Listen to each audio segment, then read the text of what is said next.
Salut à tous. Alors tout le monde attendait quoi? Tout le monde attendait que la saison 4 de Star Trek Discovery allait arriver sur Netflix. Jusqu'ici, Netflix avait les droits sur les trois premières, enfin sur toutes les saisons en fait, hein, parce qu'elle a commencé. Il y a eu un accord en fait avec depuis le début. C'est diffusé par CBS All Access aux États-Unis, un service de VOD du groupe Paramount hein, qui produit la série, studio qui produit toutes les séries Trek en fait. Il y avait un accord et tous les autres pays du monde, en dehors du Canada et des États-Unis, la série était diffusée par Netflix. En regardant Netflix ces dernières semaines, on voyait pas d'annonce de la saison 4 de Discovery. Donc on se demandait s'ils n'avaient pas oublié de mettre à jour la page Netflix. Hein. Moi je me posais aussi la question, et ben il s'avère que non, puisque il y a eu un communiqué depuis de la Paramount aux États-Unis euh, qui a affirmé que ils allaient plutôt réserver la série pour leur plateforme Paramount Plus et que l'accord avec Netflix était caduque. Voilà, donc plus aucun pays dans le monde, enfin que Netflix allait perdre les droits, enfin ce qui n'est à l'heure qu'il est, même les trois saisons vont être retirées. J'ai pas vérifié sur Netflix hein, si toutes les saisons sont retirées. En tout cas, Netflix perd les droits de Star Trek pour le futur lancement de Paramount Plus. Parce que chaque studio originaux en fait veulent leur part du gâteau, hein. Ils veulent récupérer leur série, ce qui est tout à fait normal, légitime, j'ai envie de dire. Puisque Paramount Plus doit être lancé dans plusieurs pays du monde d'ici les mois à venir. Et la France, évidemment, ne sera pas exclue. Alors, il n'y a pas d'annonce officielle pour la France encore, mais bon, on peut estimer que peut-être l'année prochaine, on n'en sait rien. Le temps que tout ça se fasse, voilà. Alors, depuis aujourd'hui, tous les diffuseurs de vidéos à la demande ont tout intérêt à produire leur propre série, hein. Comme Canal+, par exemple, Canal+, qui produit ses propres séries, qui les vend à l'étranger. Voilà. Ils ont des accords avec des chaînes américaines. Je pensais aussi à OCS, qui a un accord avec plusieurs chaînes, AMC, etc., plusieurs séries, dont HBO, qui représente à peu près 60 à 70% quand même de leur catalogue, ce qui n'est pas rien. Je crois que c'est à peu près ça, hein. Ça représente les trois quarts du catalogue. On pouvait estimer que d'ici quelques mois, qu'OCS perdrait les droits de HBO.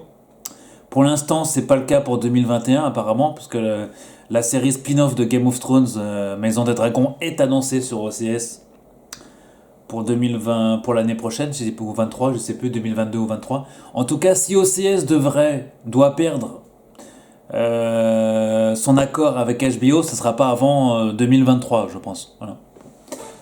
Voilà, donc voilà. Comme je le disais, chaque studio originaux vont récupérer leur production, hein. C'est le cas de la Paramount, donc avec Star Trek. Pour l'instant, Star Trek Picard est disponible sur Prime Video, hein, comme vous le savez. Ça va pas durer longtemps, je pense. Je pense que la Paramount va aller récupérer aussi, tout petit par petit. Là, ils ont un accord avec Amazon qui prenait plus de temps, logique. Donc je pense qu'ils vont récupérer assez rapidement. C'est comme en France, hein, les séries animées Star Trek. Là, Star Trek Lower Decks est arrivé de justesse sur Prime Video. Ils ont négocié la série, parce que la première saison à l'heure actuelle elle est disponible. Quid de la saison 2? On ne sait pas encore pour la saison 2. Et pour la nouvelle série animée Prodigy, elle n'est pas disponible en France par exemple. Voilà. Donc Paramount a pris une décision radicale, c'est de récupérer leur série. Donc pour Prodigy, ce ne sera pas disponible en France de toute façon. Voilà, il faudra attendre le lancement éventuel très prochaine, espérons dans pas trop longtemps, de Paramount Plus en France. Voilà. Si je reprends des news officielles, on va dire, dans un accord, donc je reprends entre Viacom et Netflix, la première qui possède les droits de Star Trek a indemnisé Netflix et rendu caduque l'arrangement, c'est ce que je disais, financier qui a lancé Discovery en 2017. Star Trek sera à terme disponible, tout Star Trek sera à terme disponible sur Paramount Plus et toutes les futures séries, Starfleet Academy et j'en passe. Il y a beaucoup de séries annoncées qui ne verront le jour que sur la plateforme. Voilà, Star Trek est bien entendu une franchise qui doit permettre aux streamers de prendre son envol dans le monde entier à partir de l'année prochaine, comme disait nos confrères de Deadline. Royaume-Uni, l'Allemagne, l'Irlande, l'Autriche et la Suisse seront parmi les premiers marchés à diffuser Discovery sur Paramount+, comme le dit unification.france.com. Voilà, donc le Royaume-Uni, l'Allemagne, l'Irlande, l'Autriche. Tous les pubs, voilà. L'Allemagne où ça fonctionne, j'aurais bien fonctionné, Star Trek d'ailleurs. Dans lesquels la plateforme est disponible en dehors de l'Amérique du Nord. Viacom CBS a déclaré que dans le cadre d'une expansion accélérée, il prévoit d'être présent sur environ 45 marchés d'ici à un an, ouais, ce qui n'est pas rien. Pour l'instant, Star Trek Picard et Lower Decks restent à l'international sur Prime Video. Ça va pas durer très longtemps, je pense. Hein. Mais pour combien de temps? On ne connaît pas l'accord qu'il y a eu entre Amazon et Star Trek, enfin et la Paramount. On ne connaît pas trop les accords qu'il y a entre les deux. Voilà. Pour les détracteurs de la série, comme le dit Unif, produite par Alex Kurtzman, la nouvelle est sans doute sans conséquence pour eux. Mais pour les fans de Star Trek silencieux depuis longtemps sur les débats sans fin que provoque la série, c'est un coup de massue, alors que la saison 4 devrait débarquer demain sur Paramount+. Voilà. Et sur Netflix au 19 novembre. C'est pas le cas pour Netflix apparemment. Si on peut comprendre la logique d'opération, cela aurait pu attendre le lancement effectif de Paramount Plus sur les différents territoires. De cette manière. Ouais, ils auraient pu attendre en fait. Ils auraient pu laisser la saison 4 quand même sur Netflix et attendre éventuellement à la saison 5 de ne pas mettre. La saison 5 de Discovery, de ne pas la mettre sur. Si éventuellement il y a une saison 5, je pense que. Je ne sais plus, je crois qu'elle a été renouvelée pour plusieurs saisons, je crois. Je ne sais plus. Si tant est qu'il y ait une saison 5 de Discovery. En tout cas, il y aura d'autres séries sur Star Trek, ça c'est une évidence. Voilà tout. Donc voilà, studios originaux qui veulent récupérer donc leurs séries. C'est le cas de beaucoup de studios. Hein. Je parlais tout à l'heure d'HBO, de lancement très prochainement de la plateforme HBO en France, HBO Max. Hein. C'est pas annoncé officiellement en France apparemment. Donc peut-être en 2023, comme je disais pour OCS. Voilà, donc tous ceux qui veulent regarder Star Trek Discovery, alors comme le disait Roman Nigita effectivement sur Twitter, qu'est-ce qu'il disait que, alors si je retrouve mes notifications, ce serait bien. Voilà, notifications. Voilà, donc le support physique a encore de beaux jours devant lui, j'avais envie de dire. Voilà, il disait, après la disparition des 3 premières saisons du service, en plus de la non-arrivée de la saison 4 en France, l'affaire Star Trek Discovery Netflix Paramount Plus plaide une fois de plus pour la survie du support physique. Et oui, on peut, heureusement que tout ce qui est Star Trek, ça sort en support physique. Hein. Voilà, hein, tout ce qui est Star Trek, Picard, Discovery, les séries animées, là, Lower Decks, ça va sortir en France aussi. Lower Decks. Et éventuellement Star Trek aussi, la seconde série animée. Là.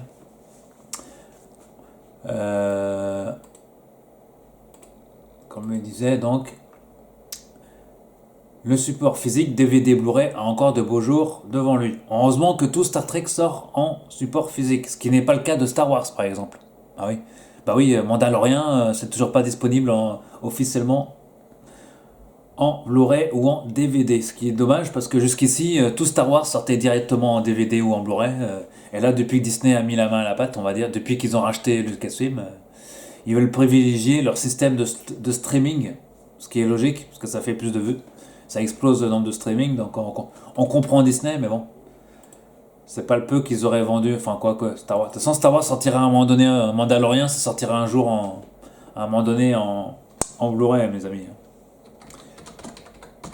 Donc, si on regarde Star Trek, là j'ai les dates de sortie, je vais vous donner ça. Les dates de sortie pour. Qu'on veut bien chercher, on ne les trouve pas. Star Trek, nouveauté y apparaître. Voilà. Je crois que c'était annoncé pour le 24 novembre, un truc comme ça. Nouveauté et apparaître. Voilà, on va taper Star Trek Discovery, ce sera plus Star Trek Lower Decks qui est sorti. Lower Decks saison 1 en Blu-ray. Ça sort en plus, ça sort en deux éditions différentes. Rien que pour le Blu-ray, c'est vous dire que Lower Decks saison 1 édition Steelbook et édition DVD. 29 €. Alors ça sort le 17 novembre. Ah bah ça sort. Ah bah c'est disponible alors. Ah ouais, il va falloir que je les commande moi mes chers amis. Voilà, donc de toute façon c'est toujours édité au niveau européen les Star Trek, hein. Voilà, vu que c'est déjà sorti notamment au Royaume-Uni depuis quelques jours, hein, parce que j'en connais certains qui l'ont déjà, donc qui l'ont commandé carrément en Angleterre, ce qui est tout à fait légal d'ailleurs. Voilà. Hein, si je regarde sur zavi.com, qui est un site anglais qui est aussi distribué en France.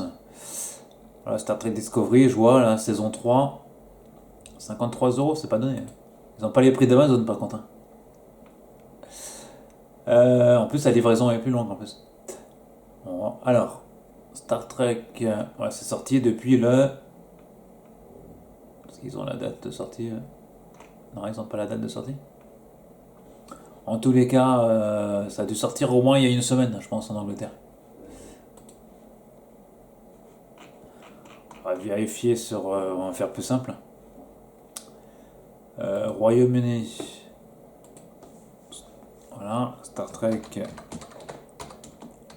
Blu-ray. Accepter, oui. Discovery, saison 1 à 3. 15 novembre, bon, ouais, 15 novembre. Ouais, bon, c'est sorti, c'est raccord avec toutes les dates de sortie en Europe, on va dire. À peu de choses près. On n'a pas eu Star Trek Short Trek en France, ouais.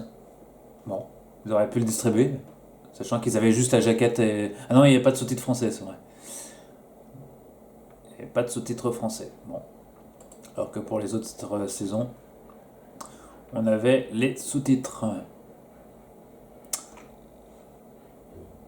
Voilà, alors la saison 4 de Discovery n'est toujours pas annoncée en Blu-ray, mais bon, à mon avis, elle sera pas annoncée avant un petit moment, vu qu'elle est. Avant que la diffusion ne se termine sur Paramount Plus aux États-Unis. Il va falloir attendre plusieurs mois, les amis. Voilà. L'année prochaine, peut-être. Logiquement, ça serait, oui, enfin, ça devrait arriver à la fin de la diffusion, en gros. 24 novembre, je dirais plutôt fin 2022, on va dire. Pour être, on va dire fin 2022. Voilà. Et Picard est annoncé aussi en. Bah, Picard était déjà sorti la première saison, ouais, j'ai déjà la première saison, ouais. Bah oui. C'est bien d'acheter et de pas voir les séries qu'on achète. Voilà, les amis. Donc, Picard, saison 2. Ça commence quand ça? Ça commence le février 2022, ouais. Je dis pas de bêtises.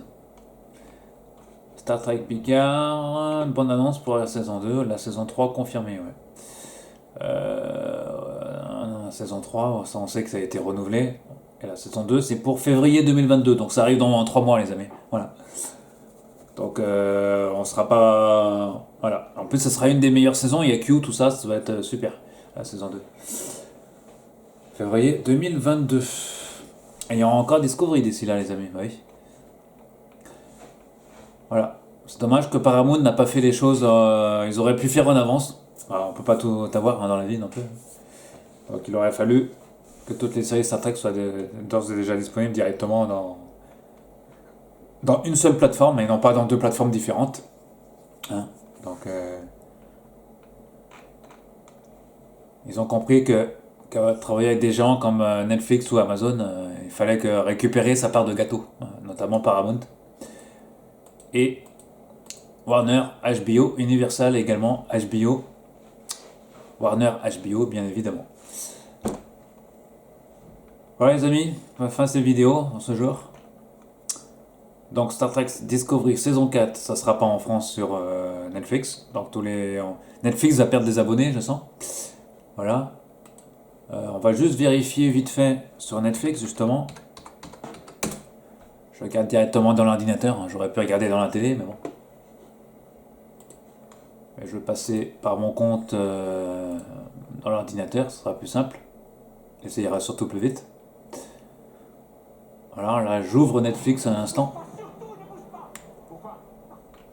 Et on va regarder si Star Trek est toujours disponible. Star Trek. Ah, à ma grande surprise.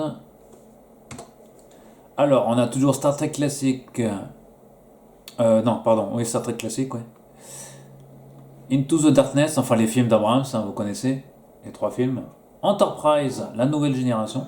Deep Space Nine et évidemment Voyager. Hein. Donc les séries voilà, que vous connaissez bien. Par contre, Discovery, non, n'est plus disponible sur...